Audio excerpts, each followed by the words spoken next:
All right, welcome back, everybody, to another episode of the G.I. Joe First Appearance Spotlight. I'm here again with Ben C., and we've got three more Joes and their first appearances for you guys, just to be aware of.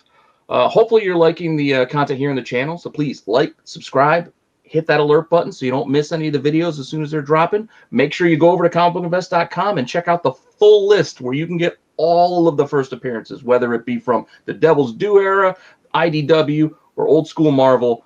They're all there, and it's growing. It's growing. So if you guys got any we missed, let Ben know, and we'll try to add it for you. Or let us know. Drop it right in the comments, man.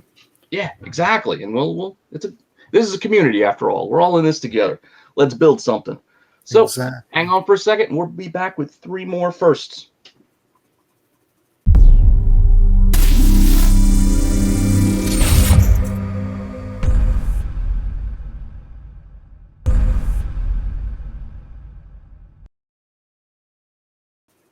Okay, so our first appearance that we're going to look at this week is I want to say a little bit of a lesser known character, but he's not one of the ones you would be the first to play with. That communications officer isn't the guy that everybody's pretending they are when they're action figures, but Mainframe showing up here in G.I. Joe and the Transformers #2.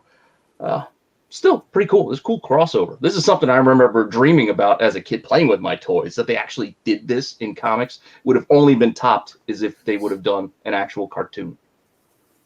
No.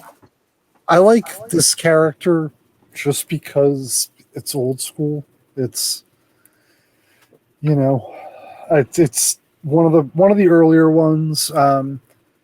It's not a main Joe book.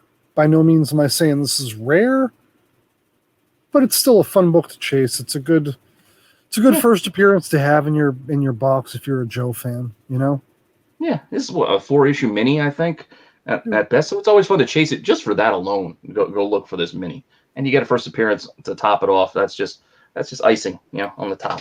Gravy. It's gravy. Now this next one, though, I am a big fan of Ace.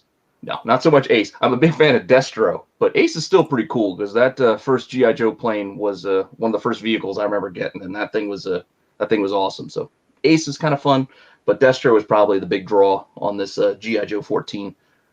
And I know, everyone wants to call 12.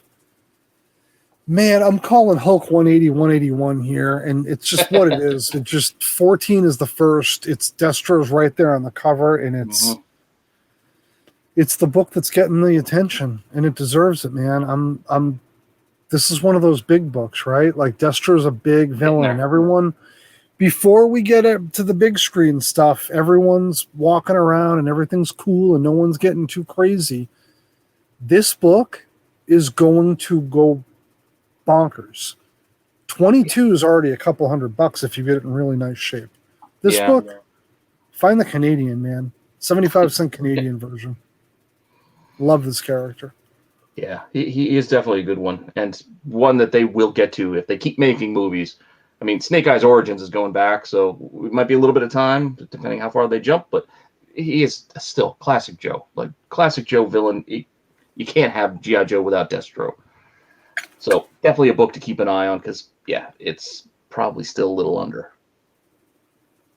Now, our next one is just a lot of fun. Croc Master. Croc Master was just an awesome figure. I mean, he came with a crocodile, for God's sakes. He looked like Bane. Like, he was just awesome. And this is G.I. Joe yearbook. These are the types of things you can find in dollar bins. The yearbooks and, like, the source books. Nobody wanted those books. You can find this pretty easily, probably, if you look. So keep an eye out for this Croc Master in G.I. Joe yearbook #3. Hold on, let me bring you up, because that's worth showing. I love that figure. I do, too. And I realize it's G.I. Joe Yearbook 4. I know I put 3 on the graphic. Super helpful. Yeah. It is 4. This is one of those. I don't know. I'm clearly not alone with. This was one of my favorite toys as a kid. One of my favorite Joes, at least. Love the alligator, maybe more, but man, this dude's side story now has evolved. I love the evolution. This. So his backstory now is that he was the person responsible for mainstreaming crocodiles as home security.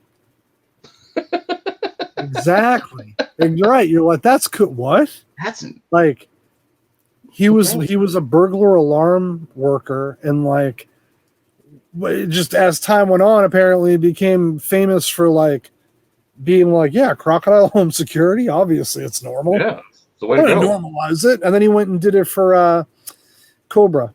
So you can't break into the Cobra base unless you want to fight off some crocs. Oh, that is crazy.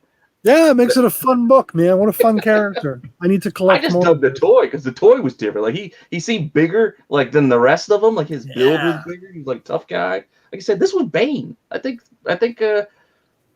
who created Bane? I can't remember the DC writer. He was probably playing with his Croc Master toy and was like, you know what? This guy would make a good villain to beat up Batman. And just snap his back like a Well, crocodile. look, they might even take it from this. Cobra Commander's about to get his back broken right there. Yes, he is. Man, I really, really like this G.I. Joe stuff. It's fun. It's fun. It just brings me back. Like all I have to do is see the name. I see the name in the picture and just like, I remember the toy. I can feel it in my hand. Good stuff. Absolutely. All right. And for more good stuff, check us out next week. Check out the other stuff that's going on here on the channel. Check out the complete list of first appearances on comicbookinvest.com. Before you do, hit the like button, sub the channel, set a reminder, catch everything. Like I said, there's a lot going on here on Rennavision. We're trying. We're just having fun. We're trying to have fun. So come join the fun. Exactly. So until next time, we appreciate you guys, and we'll see you. Later.